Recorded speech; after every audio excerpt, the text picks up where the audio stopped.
నమస్తే, welcome to of the record. ఇన్ని పర్యటనలు, ఇంత యాక్టివ్ రోల్, కుప్పం నుంచి నిమ్మకూరు వరకు వరుస కార్యక్రమాలు, ఇవన్నీ కేవలం సేవా కార్యక్రమాలేనా లేదా రాజకీయాల్లోకి అడుగుపెట్టే సంకేతాలా? భర్తకు అండగా నిలిచే జీవిత భాగస్వామిగానేనా లేదా భవిష్యత్తులో రాజకీయ వేదికపై కీలక పాత్ర పోషించబోతున్న నాయకురాలా?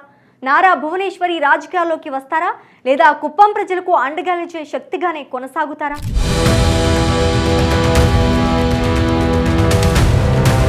ముఖ్యమంత్రి చంద్రబాబు నాయుడు రాజకీయ విజయాల వెనుక నారా భువనేశ్వరి పాత్ర ప్రత్యేకంగా చెప్పుకోవాలి. ప్రతి విషయంలోనూ చంద్రబాబుకు అండగా నిలుస్తూ కష్టసుఖాల్లో ధైర్యంగా ముందుకు నడిపించే శక్తిగా ఉంటారు భువనేశ్వరి. సామాజిక సేవ, మహిళా సాధికారత, ఆరోగ్య కార్యక్రమాలు, ఎన్టీఆర్ మెమోరియల్ ట్రస్ట్ తద్వారా అనేక సేవా కార్యక్రమాలకు ఆమె శ్రీకారం చుట్టారు. అందుకే టీడీపీ నేతలు, కార్యకర్తలకు నారా భువనేశ్వరి అంటే ప్రత్యేక గౌరవం.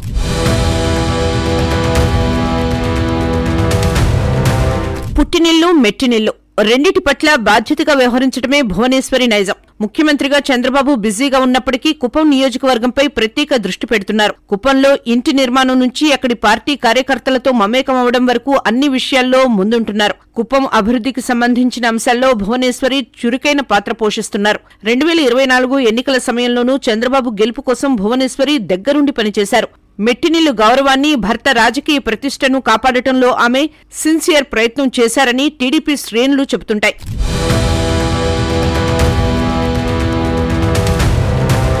నారా భువనేశ్వరి పరిచయం అక్కర్లేని పేరు.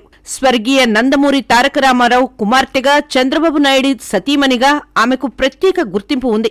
ఇటీవల ఆమె రాజకీయ పర్యటనలు పెరగడం రాజకీయ వర్గాల్లో చర్చకు దారితీస్తోంది. ముఖ్యంగా కుప్పం నియోజకవర్గంలో తరచూ పర్యటిస్తూ పార్టీ పరిస్థితిని సమీక్షిస్తున్నారు. చంద్రబాబు రాజకీయ జీవితంలో కుప్పం కీలక నియోజకవర్గం. అక్కడ సొంత ఇల్లు లేదన్న విమర్శలకు చెక్ పెడుతూ కుప్పంలో సొంత నివాసాన్ని ఏర్పాటు చేశారు. భువనేశ్వరి తరచూ కుప్పం వెళ్లి కార్యకర్తలతో మాట్లాడుతూ వారి సమస్యలను తెలుసుకుంటున్నారు. తాజాగా ఆమె అక్కడ పర్యటించి వచ్చారు.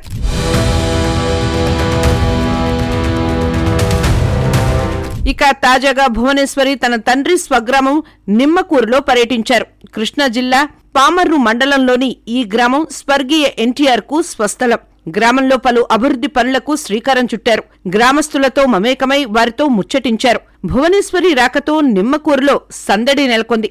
అయితే భువనేశ్వరి పర్యటనలు పెరగడంతో ఆమె రాజకీయ ఎంట్రీపై ప్రచారం మొదలైంది. ఇంతకుముందు నారా లోకేష్ సతీమణి బ్రహ్మిణి విషయంలోనూ ఇలాంటి ప్రచారం రావడం ఆమె స్పష్టత ఇచ్చారు.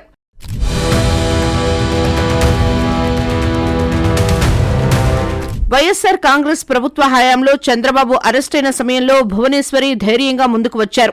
రాజమండ్రి సెంట్రల్ జైల్లో 52 రోజుల పాటు రిమాండ్ ఖైదీగా ఉన్న సమయంలో ఆమె అక్కడే ఉండిపోయారు. న్యాయం కోసం రాష్ట్ర వ్యాప్తంగా పర్యటనలు చేస్తూ చంద్రబాబు వెంటే నిలిచారు. వాస్తవానికి భువనేశ్వరి మంచి వ్యాపారవేత్త.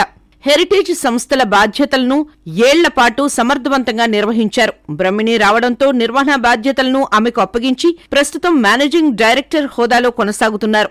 ఇక ఎన్టీఆర్ ట్రస్ట్ ద్వారా సేవా కార్యక్రమాలపై పూర్తి దృష్టి పెట్టారు.